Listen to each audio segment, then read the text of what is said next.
নমস্কার সকলকে, আশা করি সবাই খুব ভালো আছেন।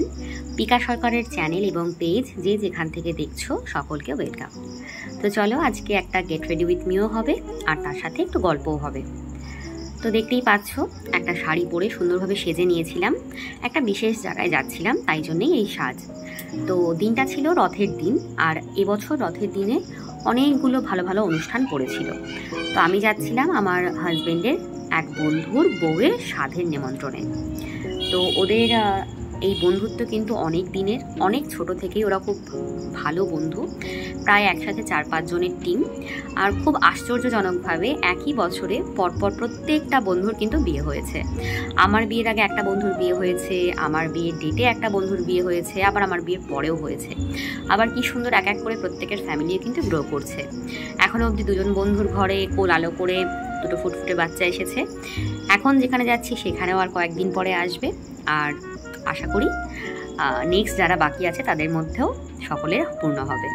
তো চলো, রেডি তো হয়ে নিয়েছি, এবার চলে পৌঁছে যাই। তো পৌঁছে গেছিলাম, এই হচ্ছে সেই মানে যার আর কি স্বাদ সে। তো এর নাম হচ্ছে অমিতা। দেখো কি সুন্দর সাজিয়ে গুছিয়ে ওকে খেতে দেওয়া হয়েছে।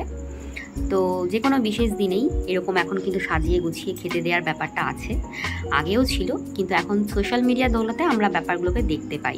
ঠিক আছে, তো ও একদম রেডি খাওয়ার জন্য। এদিকে ও খাওয়া দাওয়া করবে, ওদিকে আমরাও এরপর এক এক করে খাবো। যেহেতু ওর অনেকটা খাবার, প্লাস ওর খেতেও একটু সময় লাগবে, তাই ওকে আর ডিস্টার্ব না করে ছেড়ে দিয়েছিলাম। তো এখানে এক এক করে ওর যারা কাছের মানুষ তারা কিন্তু খাওয়াচ্ছিল। এটা হচ্ছে ওর মা। খুবই ফ্যামিলিয়ার ছিল পরিবেশটা, একদম ওর কাছের যারা তারাই ছিল। বেশি অ্যারেঞ্জ করা হয়নি কিছু, কারণ এই অনুষ্ঠানগুলো মেয়েদেরই হয়, আর এখানে কিন্তু মেয়েদের আয়োজনটাই থাকে মেইনলি আর কি।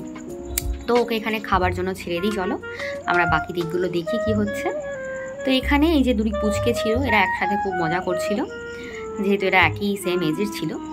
আর এখনকার বাচ্চাদের পাকা পাকা কথা শুনলে তো আপনার এমনি মাথা ঘুরে যাবে। তারপর আর কি বেশি দেরি না করে চলে গেলাম খাবার জায়গায়, কারণ এদিনকের ওয়েদারটা খুব একটা ভালো ছিল না। তো এখানে এই যে যাকে দেখছো, এও কিন্তু আমার হাজবেন্ডেরই একটা বন্ধু, প্লাস আমাদের বিয়ের পুরোহিত। দেখলে কেউ বলবে? যাই হোক, তো খাবার শুরু করলাম সাদা ভাত দিয়ে, আর প্রথমেই ছিল মাছের মাথা দিয়ে ডাল, তার সাথে ঝুড়ো ঝুড়ো করে যে আলু ভাজা সেগুলো, তারপর ছিল আলু পটলের চিংড়ি, তারপর ছিল কাতলা মাছের তরকারি, আর একদম শেষ পাতে ছিল ইলিশ। আর তারপরে চাটনি, পাঁপড়, দই, মিষ্টি, পায়েস স্পেশালি সবই ছিল, কিন্তু সবটা রেকর্ড করিনি। তো খাওয়া দাওয়া শেষ করে ঘরে গিয়ে যেই বসেছি, এই যে ইনি চলে এসেছেন। তো যাদের গল্প করছিলাম যে 2জনের ঘর আলো করে একজন এসছে, তাদের মধ্যে একজন হচ্ছে ইনি হচ্ছেন জাগৃতি। তো এই আর কি, এদের ছোট্ট ছোট্ট মুখগুলোকে দেখলে খুবই আনন্দ লাগে। সবার ফ্যামিলি এভাবে গ্রো করুক, সবাই খুব ভালো থাকুক। আর আপনাদের কাছ থেকেও আমি আজকে এখানটাতেই বিদায় নিচ্ছি। আপনারাও খুব ভালো থাকবেন, সুস্থ থাকবেন। খুব শিগগিরই আপনাদের সঙ্গে দেখা হবে নেক্সট ভিডিওতে। আর সবাই অনেক অনেক ভালোবাসা দেবেন, এভাবেই পাশে থাকবেন। আশা করি আমরা এভাবেই জার্নিতে এগিয়ে যাব, আর একসাথে অনেক বড় একটা পরিবার কিন্তু হয়ে যাব। তো আজকে এখানেই বিদায় নিচ্ছি। ভালো থাকবেন এবং সুস্থ থাকবেন।